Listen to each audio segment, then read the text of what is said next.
2. The Qadiri Order. This path was organized by the followers of Abdul Qadir of Gilan, who was born at Nif in Gilan district to the south of the Caspian Sea. He died in 1166 and used terminology very similar to that which was later employed by Rosicrucians in Europe. Hadrat, the presence, Abdul Qadir, specialized in the induction of spiritual states, called the science of states. His doings have been described in such exaggerated terms by his followers that his reported personality bears little resemblance to his own definitions of the character of a Sufi master. Ardent overemployment of ecstatogenic techniques is almost certainly the cause of the deterioration of the Qadiri organizations. This follows a common pattern in enthusiasts, when the production of an altered condition of mind becomes an end, not a means properly controlled by a specialist. The following extracts include traditional instruction materials from the Qadiri discipline, and also some pointed remarks by Abdul Qadir himself. Like Jalaluddin Rumi, Abdul Qadir was supposed to have displayed marked supernormal capacities in his early childhood, and his hagiographies are full of accounts of these. The Rows of Baghdad. All dervishes use the road, ward, as an emblem and symbol of the rhyming word wir, concentration exercises. Abdul Qadir, founder of the Qadiri order, figures in an incident which gave him his title of Rows of Baghdad. It is related that Baghdad was so full of mystical teachers that when Abdul Qadir arrived at the city, it was decided to send him a message. The mystics therefore dispatched to him, at the city's outskirts, a vessel full to the brim with water. The meaning was clear. The cup of Baghdad is full to the limit. Although it was winter and out of season, Abdul Qadir produced a full-blown rose, which he placed on top of the water, to indicate both his extraordinary powers and also that there was room for him. When this sign was brought to them, the assembly of mystics cried out, "Abdul Qadir is our rose," and they hastened to usher him into the city. The Vine. A certain man planted a vine, well known as being of a kind which produces eatable grapes only after 30 years. It so happened that as he was planting it, the commander of the faithful passed by, paused, and said, "You are a remarkable optimist if you hope to live until that kind of vine bears fruit." "Perhaps I shall not," said the man, "but at least my successors will live to benefit from my work, as we all profit from the work of our predecessors." "In any case," said the ruler, "if and when any grapes are produced, bring some of them to me. That is, if both of us have escaped the sword of death which is hanging over us all the time." He went on his way. Some years later, the vine started to bear delicious grapes. The man filled a large basket with the choicest bunches and went to the palace. The commander of the faithful received him and gave him a handsome present of gold. The word went round. An insignificant peasant has been given a huge sum in exchange for a basket of grapes. A certain ignorant woman, hearing this, immediately filled a basket with her own grapes and presented herself to the palace guard, saying, "I demand the same recompense as the man who was rewarded this morning. Here is my fruit. If the king gives money for fruit, here is fruit." Word was taken to the commander of the faithful, whose answer was, "Those who act by imitation and the arrogance which underlies the lack of inquiry into the circumstances which they try to imitate, let them be driven away." The woman was sent away, but she was so annoyed that she did not trouble herself to ask the vine grower what had really happened. The Teacher and the Dog. A Sufi teacher, walking along a road with a student, was assailed by a ferocious dog.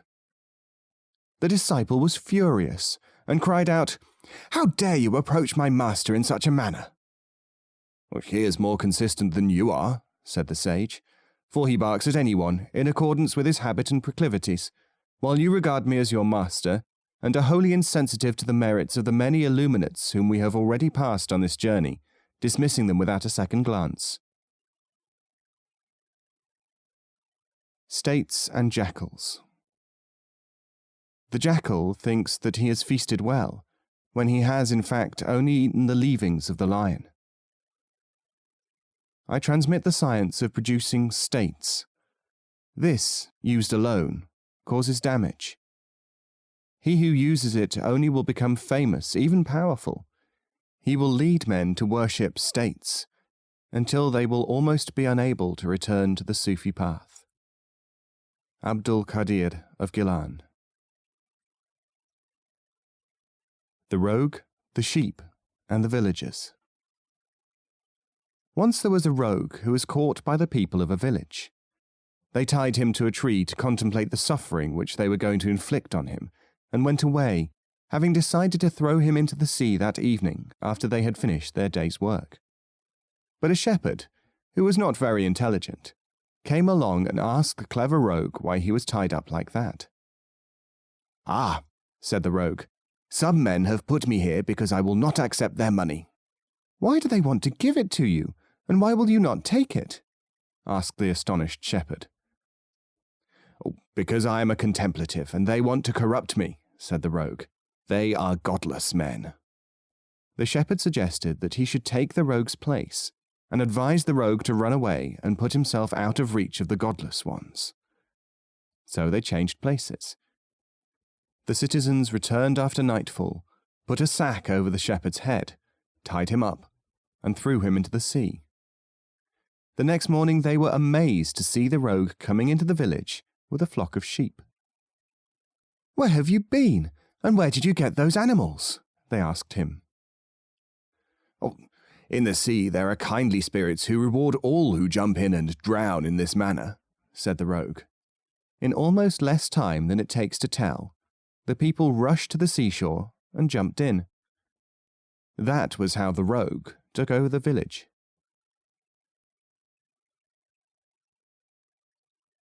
The Horrid Dib-Dib. One night a thief, intending to rob an old woman, crept to the open window of her home and listened.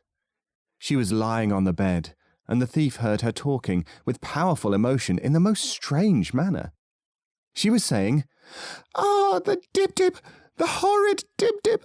This abominable Dib-Dib will be the end of me!" The thief thought, "This unfortunate woman is suffering from some terrible disease, the malignant Dib-Dib, of which I had not even heard before." Then, as her wails increased in volume, he began to say to himself, "Have I wonder, been infected? After all, I almost took her breath as I leant in through the window." The more he thought about it, the more he began to fear that he had indeed contracted the injurious Dib-Dib. Within a few moments, he was shaking in every limb.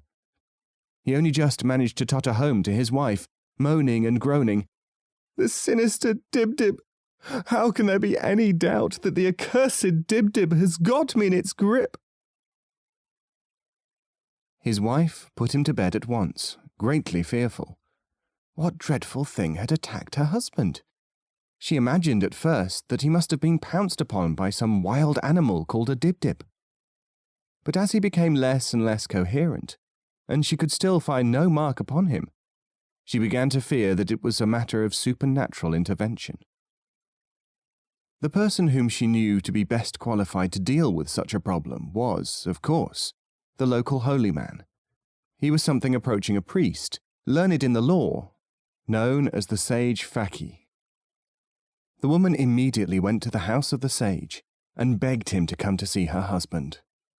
The Faki, thinking that this might indeed be a field in which his especial sanctity could be put to use, hurried to the thief's bedside. The thief, when he saw the man of faith beside him, thought that his end must be even closer than he had feared.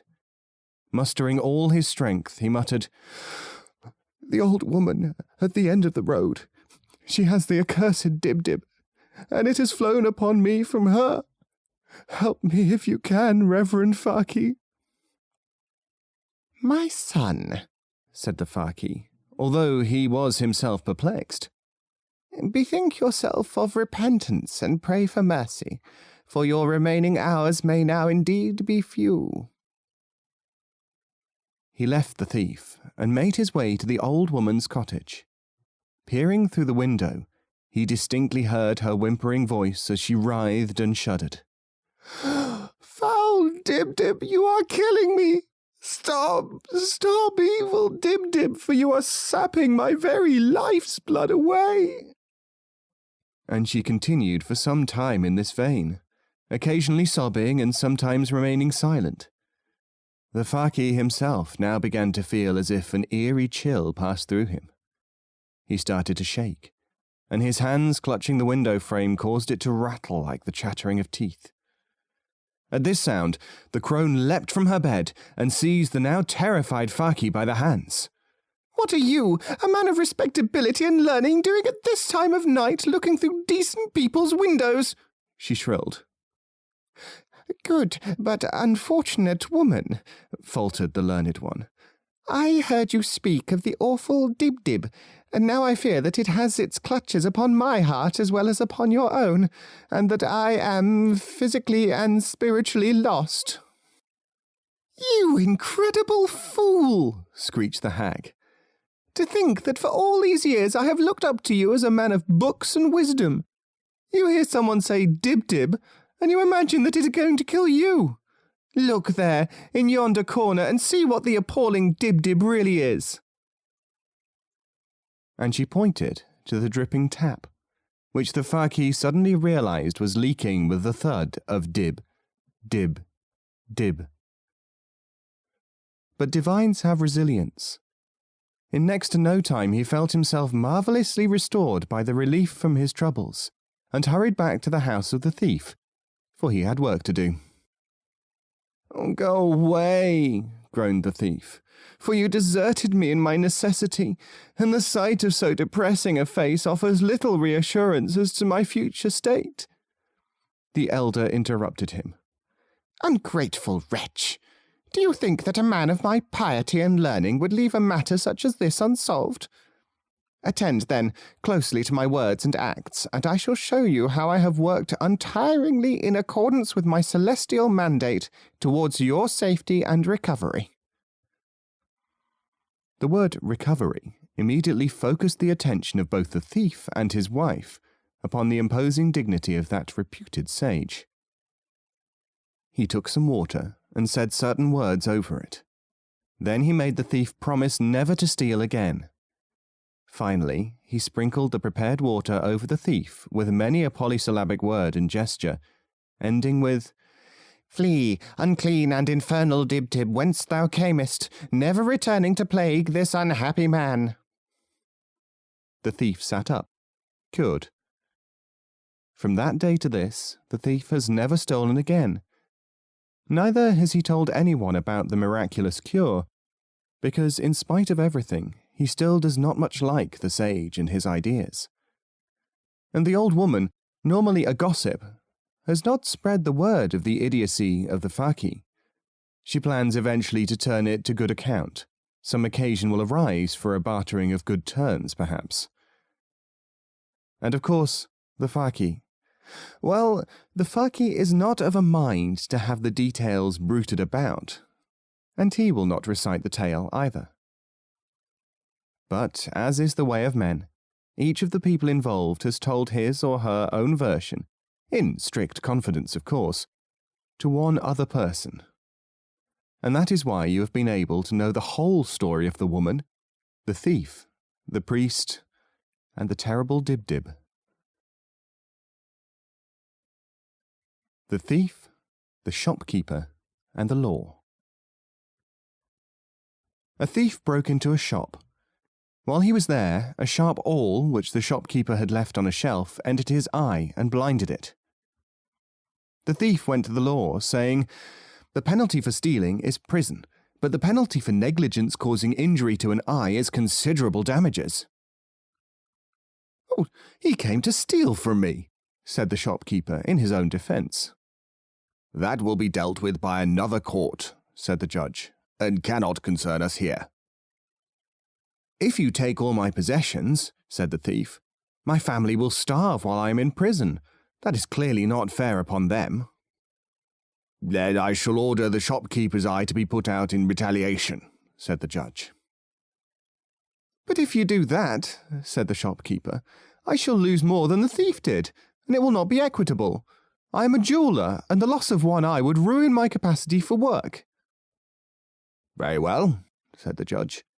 "Since the law is impartial, and none must suffer more than he should, and since the whole community shares in the gains and losses of some of its members, bring a man who needs only one eye, an archer, for instance, and put out his other eye." And this was done.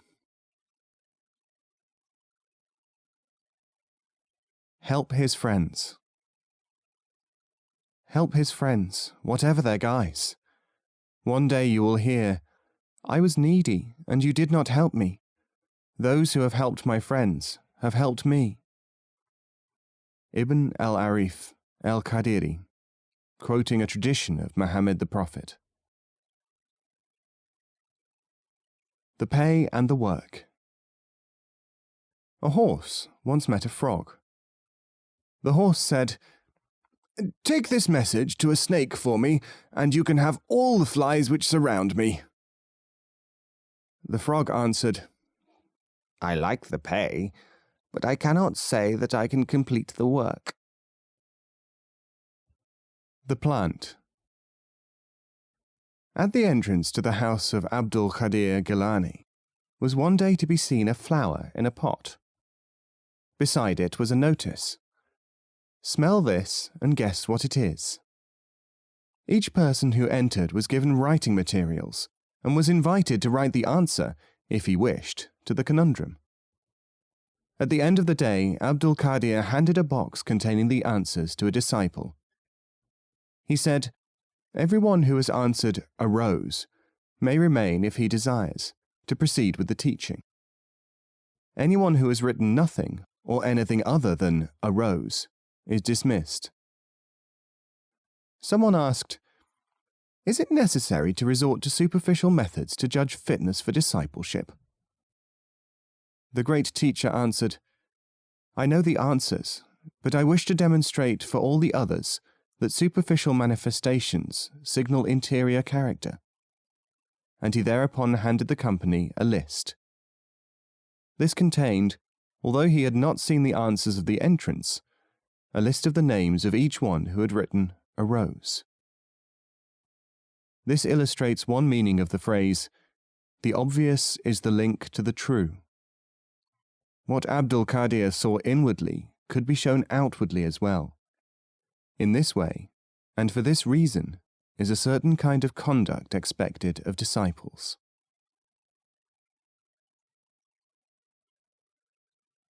The transmission of barakah. Abdul Qadir called together all his adherents in Baghdad and said to them, "I beg you never to forget what I am going to tell you, because otherwise you will become the source of great error. I address those of you who will remain more ignorant than the others, because the knowers and the attainers will never make the mistake which I shall now describe. During the period of duty and repetition, certain exercises, many people acquire the capacity to affect others with a strange experience. This produces trembling, excitement, and many other feelings, and signals a stage of awareness. There may be visions of great teachers, or of divine influence. Acting upon the unprepared heart, such experiences must instantly be stopped, because they cannot progress to real contact with the divine until something else has been cultivated in the disciple. This opening of capacity, once discovered by the ignorant or raw, spreads especially among villagers and other simple people, until they indulge it regularly, thinking it to be a true state. It is in fact merely a signal, a sign of something. When it occurs, it must be reported, and those who experience it should undergo an appropriate period of preparation. Persistence in this practice in the past exhausted the capacities of the followers of saints and prophets, all deludedly believing themselves to be the recipients of baraka, grace. Those who attain dare not induce this state once it has appeared. Those who indulge it may never attain. Follow only the practices of the teacher, who knows why these things occur, and who has to adjust the study accordingly.